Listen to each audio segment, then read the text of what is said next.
felt like we ran over just a giant pothole. The car shook back and forth. We knew what was happening because we looked up. We saw people who were out surveying the damage run from the sidewalk to the street immediately. One of the people that I was with, he said, look, this is the reality. This is what we are dealing with every day. I looked up, you see the light poles swinging back and forth. It was very quick. And just then we got an alert, a 5.1. Since then, it's reading as a 5.2 now. But you can see right behind me, a lot of the damage here. Some of these homes just crushed. And this cleanup is going on while these earthquakes are still happening. I want to give you a look right over here. I've been told this building is City Hall and that it has been condemned. You can't go inside right there, and that is a lot of the damage that we're seeing in the town of Guanica here. Take a look at some other homes and buildings damaged around town.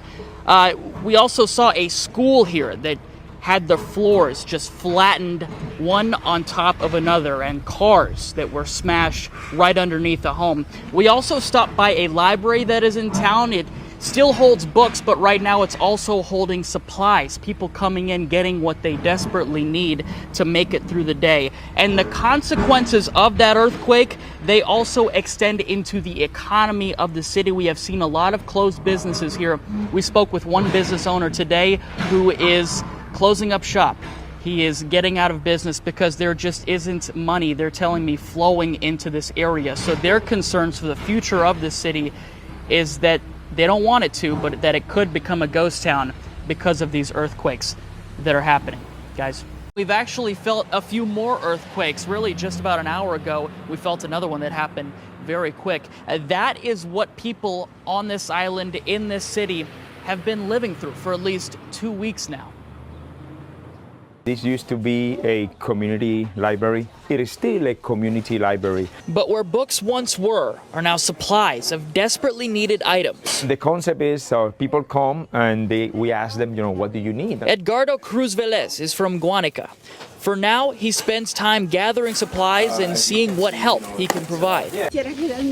I would like to stay here, but because it's constantly, shaking, the ground. So, it's making me sick, emotionally sick. We walked with him as he checked on the town and those still in the area. Them, as well as, dozens, if not hundreds of people, they are staying. The people are just staying outdoors.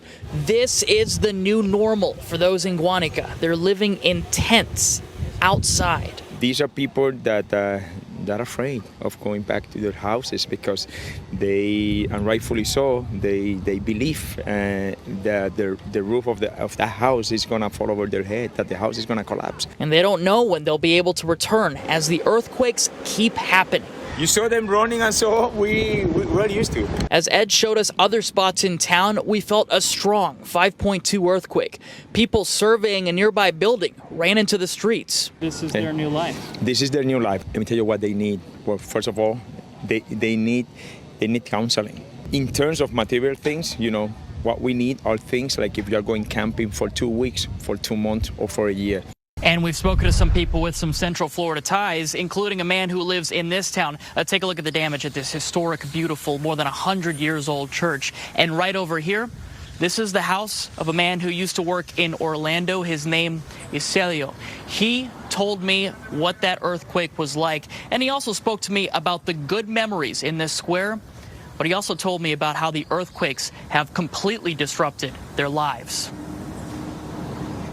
We are just presenting a second face to the people, like I'm doing now. Well, I don't have a heart. I don't know if I'm alive or I'm died, or I died. Celio Centeno, like many in the southwest area of Puerto Rico, is doing the best he can. Most of my whole life I had spent it in that house, working and taking care of that house. In no time at all, an earthquake undoing years of work. The same goes for this beautiful church, a centerpiece of the square here. We used to be there every Sunday. Celio is one of many sleeping outside because of the earthquakes. We have thousands of people living on parks, and whatever. They find a place. And one of those places is here, a ballpark in Guayanilla, where on the outfield you'll find cots and tents.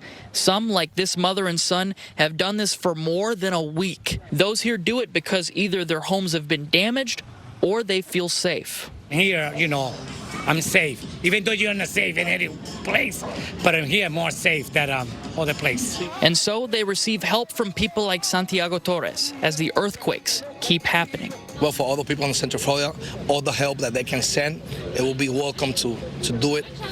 People here, they need a lot. To expand on that last line is so important. In our time here, we've felt several earthquakes just in the town of Guayanilla, 4.7 a couple of hours ago, but the people here have been feeling these for 2 weeks now, at least 2 weeks. And any help that can come to people like Celia or others on the island, those here have told me that it will be received with open arms. We're live in Guayanilla, Puerto Rico. Paul Rivera, WESH News.